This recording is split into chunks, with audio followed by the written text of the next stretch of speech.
Hi, I'm Paul J., and welcome to the AntiNGO podcast. This episode is produced in collaboration with Other News. Other News is an international press platform that disseminates analysis, insights, and information about global issues in English, Spanish, and Italian. And you can find it at other-news.info.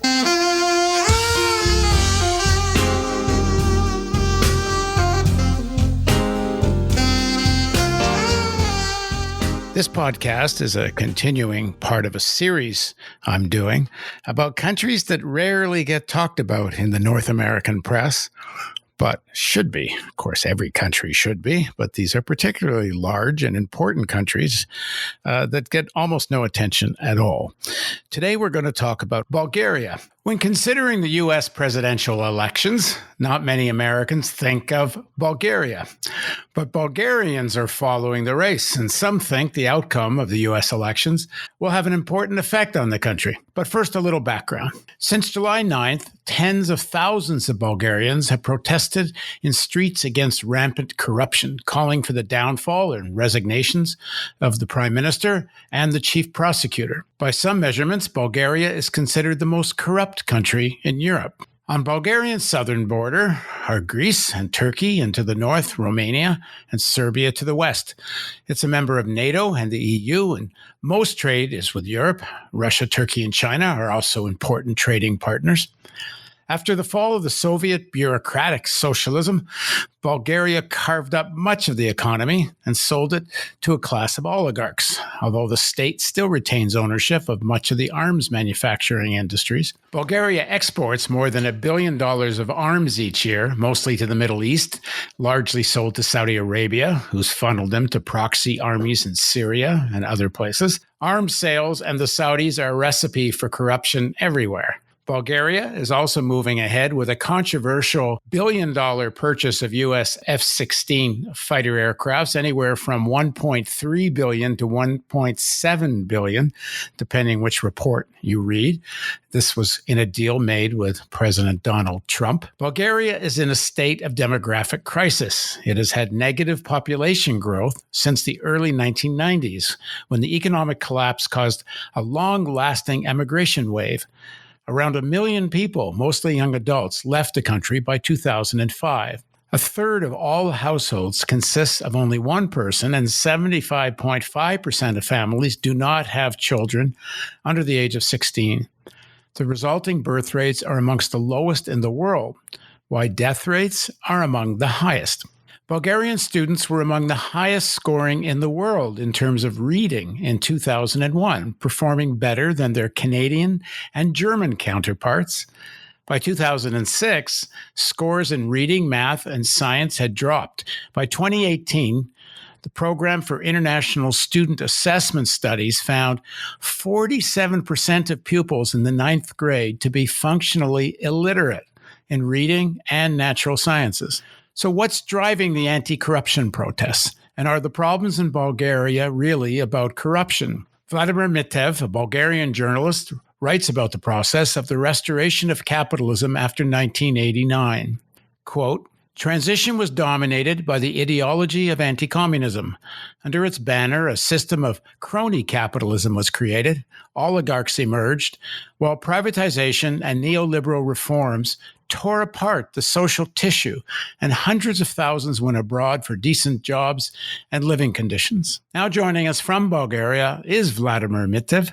He's the editor-in-chief of the Romanian section of the website The Barricade. Vladimir has appeared on Bulgarian National Radio, Bloomberg Bulgaria TV, and given interviews and written articles in many places. So thanks for joining us, Vlad. Thank you for having me, Paul. So you wrote in one of your articles that the outcome of the U.S. elections might have a significant effect on Bulgarian politics. So why, in the context of a protest movement that's been going on for months, why does the outcome of the U.S. elections matter to Bulgarians? I think it matters in a way for Bulgarians, but probably even more for our political allies. And Bulgaria is a country of the region of Southeastern Europe, gives primary importance to its connection to Euro-Atlantic allies and so on. So you can imagine that whoever is in the White House, no matter Democrat or Republican, he has to be on good terms with the Bulgarian allies, and that also means that within these allies, certain changes or realignments or maybe repositionings should take place, taking in consideration that maybe there will be change, maybe not. We still don't know the outcome of the elections, but Bulgaria, as a country which is to survive in these circumstances of our region, it has to have all options open. At least I don't suggest any conspiracy about that, but certainly I can imagine that every state has its state interests.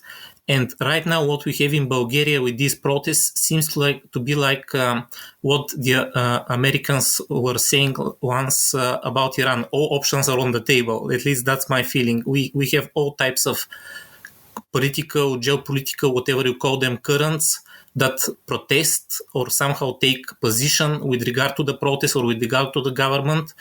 And I believe, or at least that is the belief which is set, which we comment, the result of these elections will probably matter to what will happen in Bulgaria too. Well, the protest movement is against corruption. It's really directed at the prime minister and the chief prosecutor, and calls that they should step down, they should resign, and it's about a chronic systemic corruption that has evolved ever since the fall of this bureaucratic socialism, when they divided up all the so much of the public assets and kind of looted the economy.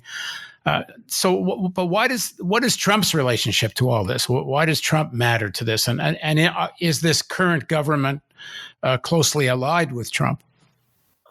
It is all, of course, very complex to discuss who is aligned with who, because at least my experience from living in Bulgaria is that things are very mixed, interwoven.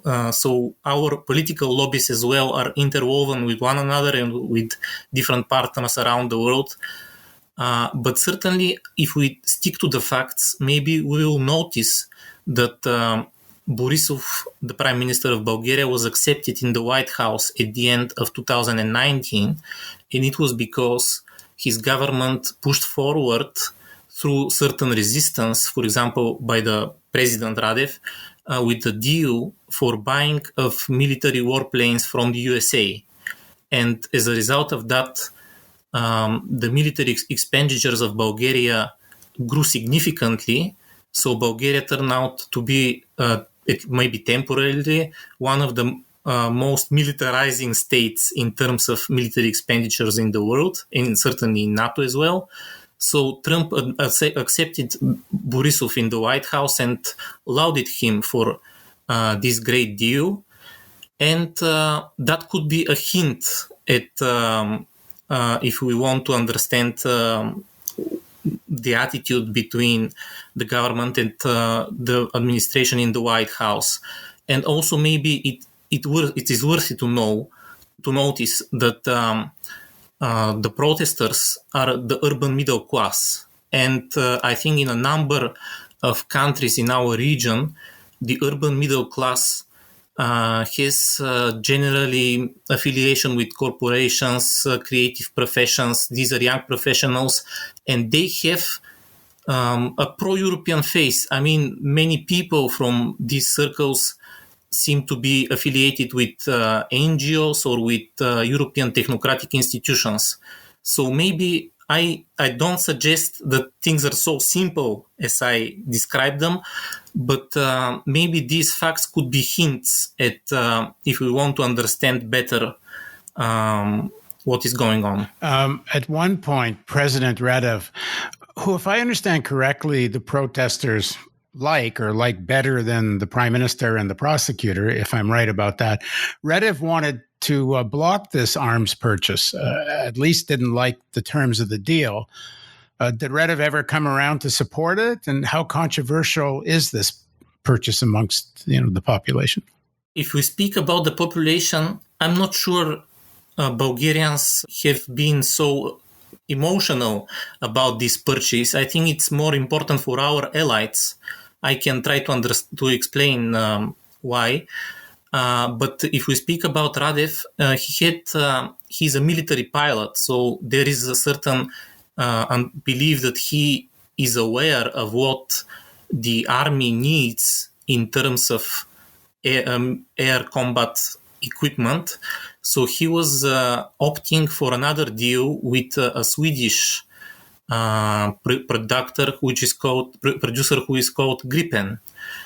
There were many details at that time when the deal was about to be concluded. There were discussions about transfer of technologies, different bonuses that were proposed to Bulgaria. In any case, it was also suggested that that deal has a certain geopolitical dimension, in the sense that at that time there was also looming discussion, or it was expected that some move should be made with regard to energy projects which are related to Russia somehow. For example, the extension of the gas pipeline which comes from Turkey, from the Turkish stream, it is to pass through Bulgaria. It is currently being built.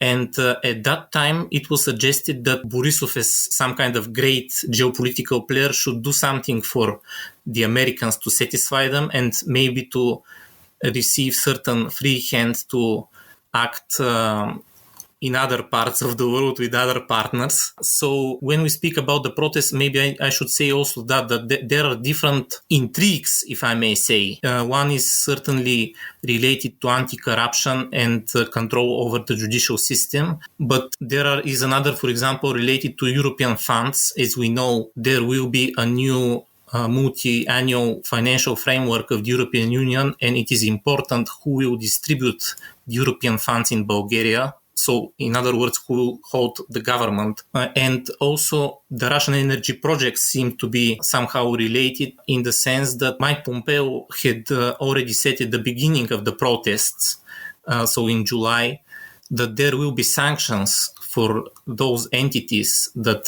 realize those projects. And now it is a curious game, in a way, for the Bulgarian government. It is branding the extension of what is called what is in reality extension of the Turkish stream. It is branded as a Bulgarian extension, so it is built by Bulgarian funds, and it is so it's curious whether this will be accepted or it will be sanctioned as a maneuver from the Bulgarian government to both satisfy the Russian side building this extension and also have certain independence in a way, or making something with its own resources. So the buying of the F-16s, to some extent, you think, could be a sort of a payoff to the U.S. to allow the Bulgarians to do some energy deal with Russia? I can't say that. It was suggested at that time, and maybe it was also suggested as a way for those people in Bulgaria who may be against the deal to somehow swallow it, because you know that there are different sensitivities. Some people, Bulgaria is simply a society which is divided. It doesn't have a unified norm about who is the good guy in international relations in the way that other countries of the regions have. So there are also people who are sensitive towards Russia. There are people sensitive towards communication with USA.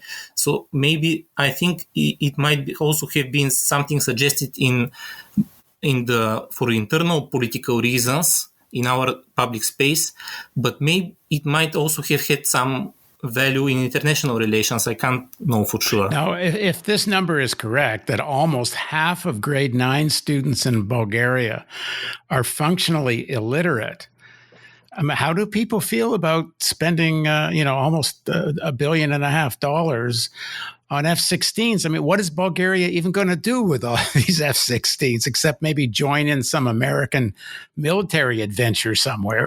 You're very right. Bulgaria has various social problems, and that was a criticism addressed at that deal. It's not only education, various public services have been insufficiently funded, and for many reasons. I mean, that is one of the heritages of the transition period. Also, Bulgaria, compared to its neighbors, just these airplanes doesn't change anything in the military balance or whatever. So it looks like it is a geopolitical deal. I mean, it has another value. Maybe it is important for Trump to prop up the American military industry. Maybe it's important for Bulgaria also to modernize a little bit the army, which is set to be more than 90% of it still with Soviet times weapons. But maybe it also has some political value in international relations. We have the school system and much of the social infrastructure of Bulgaria seems to have really deteriorated since the fall of what was called some kind of socialism. I'm not sure what word you used to call what it was, but I know for now I'll call it bureaucratic socialism. But the living standards, at least for most people, actually seem to have gone down, not up. And I know at the time, all of Eastern Europe, all the Balkan countries, but they were all promised, if you get rid of these socialists, these communists, you're going to wind up living like Western Europeans. Well, it's far from what's actually happened. So what has happened in terms of people's psychology about this? They must be awfully disillusioned with how things have turned out. Yes, I was young in the beginning of the 90s, but I certainly remember the enthusiasm of many people, which imagined that with the strong state control being gone or reduced, they will have the possibility to be a little bit more American-like, to have their own small business. They seem to have thought that they could just continue the good things from the old system, which in a way was allowed you to, people were somehow equal, and that meant that there was certain vitality in a sense of life. People just were interacting very much. There were greater levels of solidarity. So maybe it was expected that we would just have the freedom to expand this lifestyle. But also the 90s were the years when this forceful transition from public to private took place. And in Bulgaria, just like in other countries, but maybe mostly like in the Russia, the transition was done with the help of the organized crime, in the sense that there were people who were running some kind of extortion companies, and those who used to have their small businesses were forced either to pay sums for protection. I speak about the medium year, the middle of the 90s especially. They had to pay sums for protection, or if they don't pay, force was being applied on them or on their business. So this development certainly led to various social divisions. It led to accumulation of capital by some who had the power at that time. It also led to disenchantment, which for many years has been increasing. And there are various reasons for that. And that is also a very big issue. Maybe you would like me to be more detailed in some dimensions? Yeah, sure. Go ahead. I wrote in the article which you quoted that transition has been harmful for the social tissue, as I said. And that is in many senses. So, for example, I told you that this the private opportunity, the small and middle business has been hit. But also, I think what is more significant, the possibilities to change from below, the grassroots change, the possibilities for some common people to organize and do something together, they have been really seriously harmed all the years, even after we entered in the European Union. The government of GERB came to power in 2009 on national scale. And one thing I have heard about it as a claim is that it was the government of the bodyguards of those who did the transition. So, I mentioned that there was primary accumulation of capital, which was done in many cases in an illegal way. And at a certain moment, this claim at least says that somebody has to guard over the possessions. And maybe in this context also these protests seem to be interesting because Bulgarians didn't have a lot of energy for any massive public unrest or organization or activity. There is, just like in other countries of our region, there is generally suspicion when somebody is doing something new, when somebody is acting in the sense in public interest. Let's say he claims to be in public interest, there is always certain suspicion that there is something undoubtful, let's say, that somebody stands behind this action. So in this case of these protests, it's interesting that the urban middle class, which for some time was also accepting Borisov, is now against him. And this could be a sign of certain division inside the Bulgarian elites. Maybe this urban middle class has finally felt or decided that it is humiliating for it to have a prime minister of the type of Borisov. I don't know if I need to explain details about the type of Borisov, but... or you can give us one that would make it clear. He's not fluent in foreign languages. He's a very Bulgarian type of man, and he's strong in dealing. He came in politics through the police, so he was strong on putting things in order or in controlling certain gangs. But when he wants to, he said himself what is his governmental formula, what is his success in politics due to.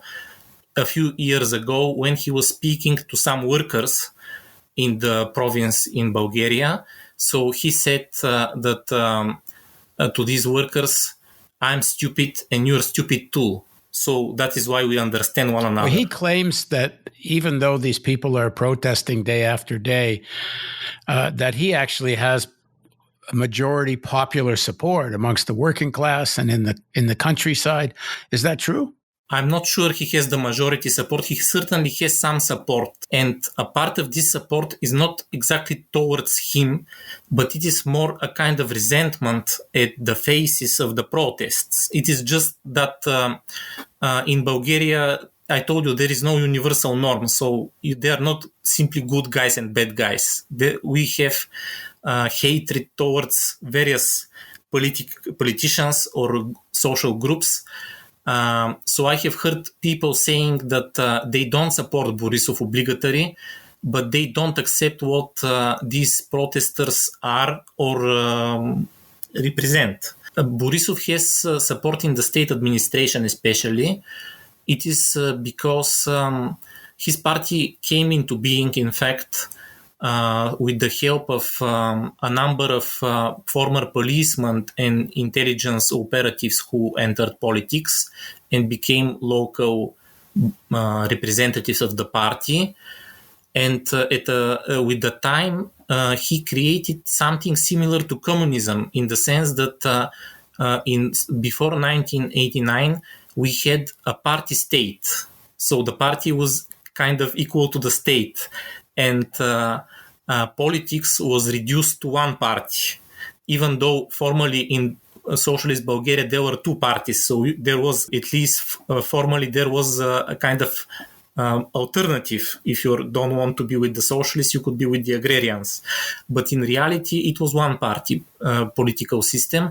And in Bulgaria, for the last years, GERB, the party of Boyko Borisov, was the party which was distributing European funds to loyal firms. It was doing appointments in state administration, and you can imagine that if you hold both the national government and the state, various state institutions and local government in almost all the places, you have a big resource to propose to or to offer to your voters. So it was just, there was a feeling that you can advance socially basically through this party. If you want to be a loser, of course you can join other parties, you can join businesses or work for businesses or make your own business who is not affiliated with this party GERB. But that could mean that there will be a lot of checks by the tax institutions or various state institutions upon you, while your competitors from this party will not face the same high level of control. So there were different people crying that given that they are not accepted in the circles or they're not supported by the ruling party, they are undergoing certain kind of abuse by state institutions. And you can see here a link to what these protests are about too, because basically they say that anti-corruption in the way it has been done in the recent times has been done in a corrupt way, which benefits a part of the oligarchy but hits many other people who may be also hit just for political reasons, just because they have fallen out from grace.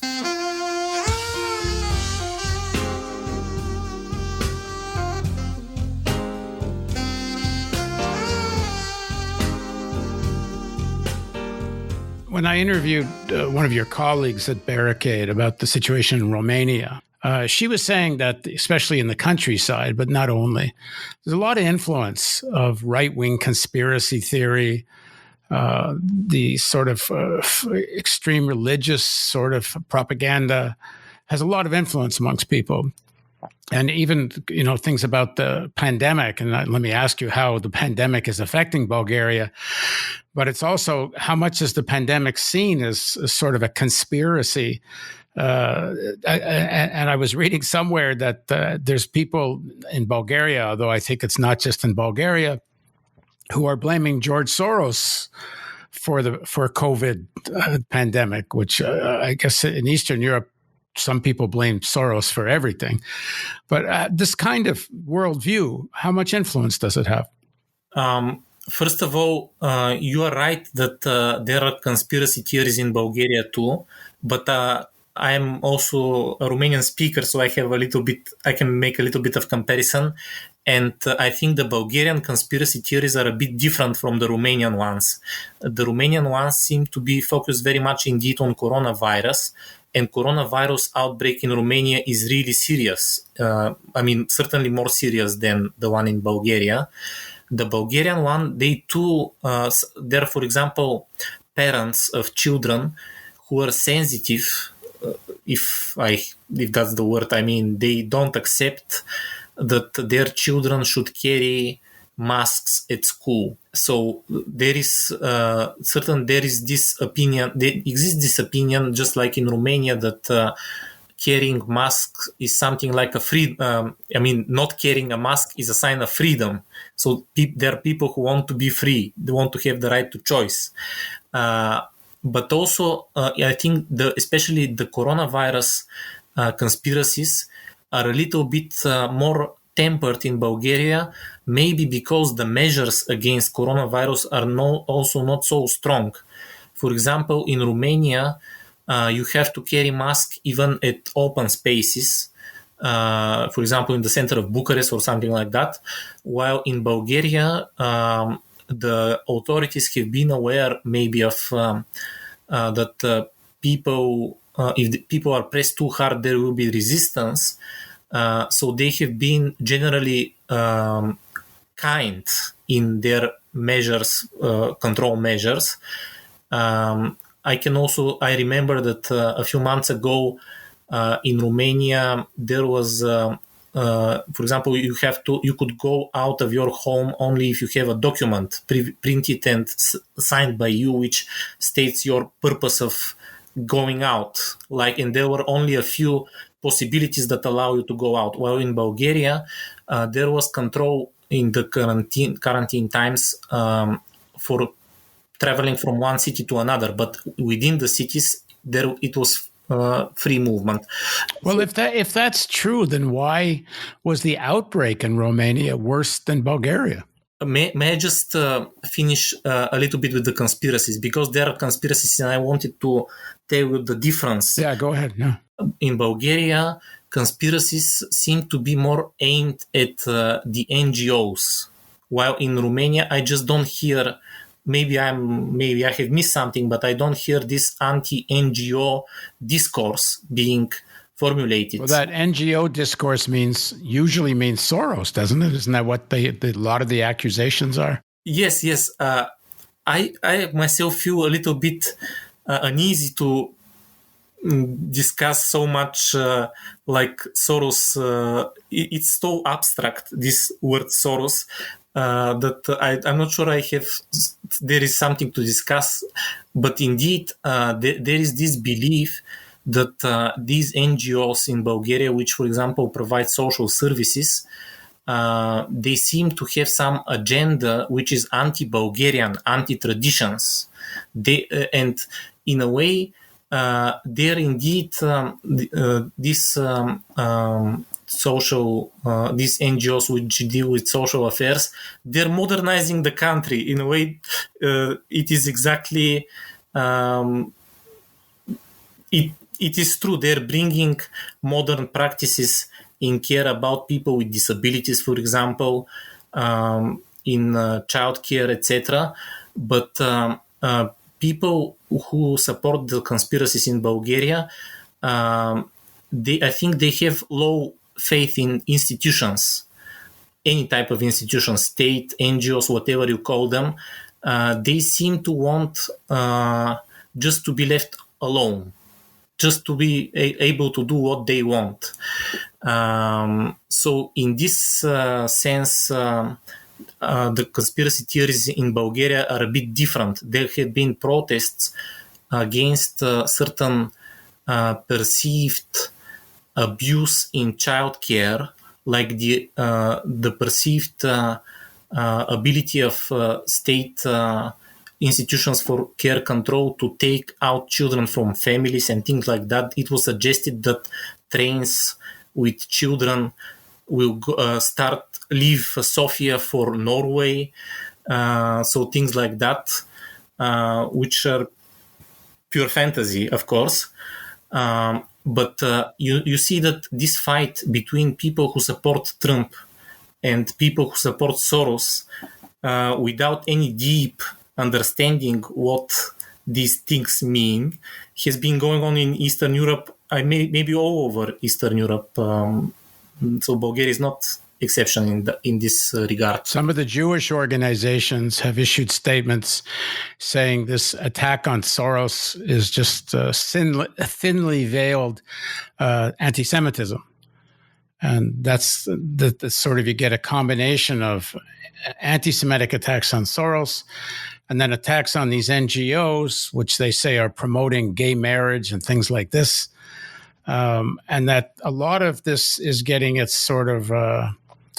nourished from the United States. Is there evidence of that? It has been suggested that some networks of religious organizations, which seem to be both American and Russian related, promote such conspiracy theories. But it is complex because, as I told you, the government in Bulgaria right now has this junior partner, which is the nationalist coalition. And within this nationalist coalition, there are people who simply, that is their agenda, that is their message in politics, that they fight Soros, and they seem to be supportive indeed of any resistance to Soros and use this as a political capital. And the leader of that party is deputy prime minister, is that right? He's minister of defense, in fact. Oh, so he was involved in the F-16 purchase. Yes. Oh, that's interesting. And he'd be the closest ideologically to Trump. I should quote him. So with regard to the protests that are going on right now, he made a curious statement that these protests won't the so-called gender republic, which gender is another word which is Soros linked. Maybe I need to explain to your public. Yeah, go ahead.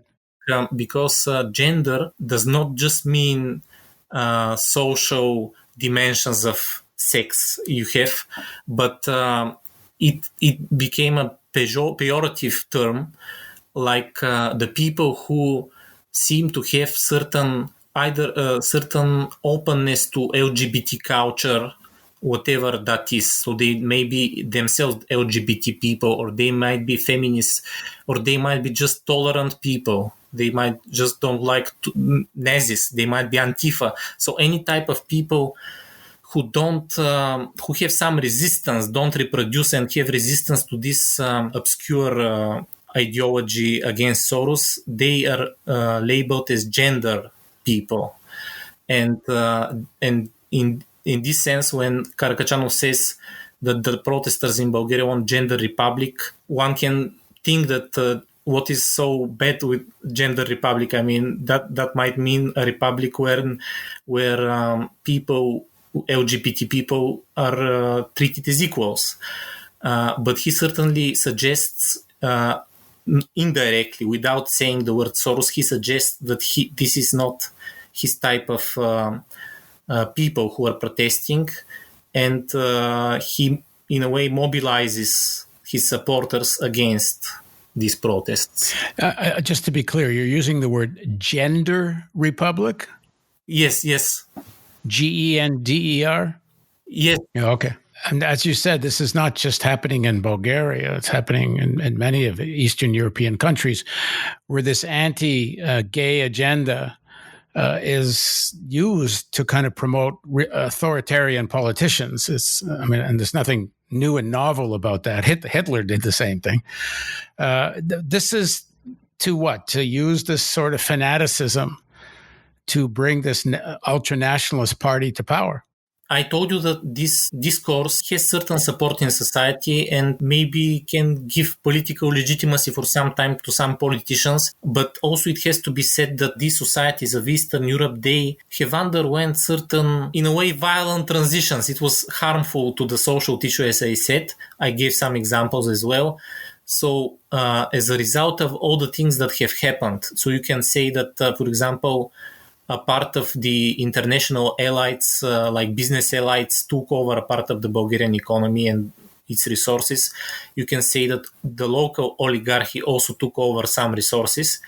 And there are some people who, I don't know whether they understand that consciously, but they just understand that they lack resources and power within their country, and there is frustration, which I'm not sure it is so illegitimate. I mean, I at least try to understand this frustration, and for the state, if I'm the state, I would maybe I would have thought how to channel this frustration in a way that either is not offensive to the system, or maybe can bring also certain benefits to the system. So in this context, I try to understand this some of the discourses which we have in Bulgaria or in our region. So you said something interesting a little earlier, which was this promotion of these conspiracy theories and the sort of anti-gay religious fanaticism, partly coming from American evangelical, right-wing evangelical groups, but also from Russia, which I think is very interesting because in some quarters here, Russia and Putin are seen, standing up to the Americans, and some people here think, in a good way. And Putin himself is quite controversial. But Putin, if I understand it correctly, has been very much behind the promotion of this kind of right-wing nationalist conspiracy type ideology. To what extent do the Russians promote this in Bulgaria, and how do people feel about that? What I said about certain American-Russian cooperation was more words of other people, which I have interviewed or I have discussed with unofficially. But I myself don't have so much data on that. I just observe that indeed the USA and Russia, they have been in a Cold War, but as far as I know, they have never fought a war, a warm war in modern history. And it is indeed something which is worth to be studied. I mean, this special cooperation which goes unreported often in media, but also on Putin. Maybe the fact that I'm Bulgarian, maybe the fact that I'm aware of a little bit of Russian language allows me to think a little bit more different about Russia or Putin. I mean, Russia is a country which seems to have everything, all the currents, which every country has. And I'm not sure whether this personalization of Putin does good to understanding Russia. So we seem to have such type of politicians also in Bulgaria, like Boyko Borisov, who in fact seem to be connected with everyone. And the state, in a way, is doing the things through them. But that also means that you can find different kind of currents that act through them. It's not only one. And in this sense, I'm not so keen on blaming specifically a country or a nation for something. I more tend to think that just like in the West, there are billionaires like Trump or Soros who do some fight between their allies all over the world map. I believe also in Russia, there are some oligarchs who may be pro-European, some oligarchs who are maybe more conservative.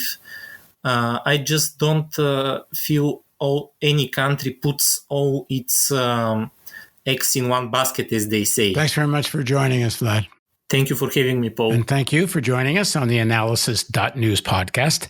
Don't forget, with your donations, we keep doing this.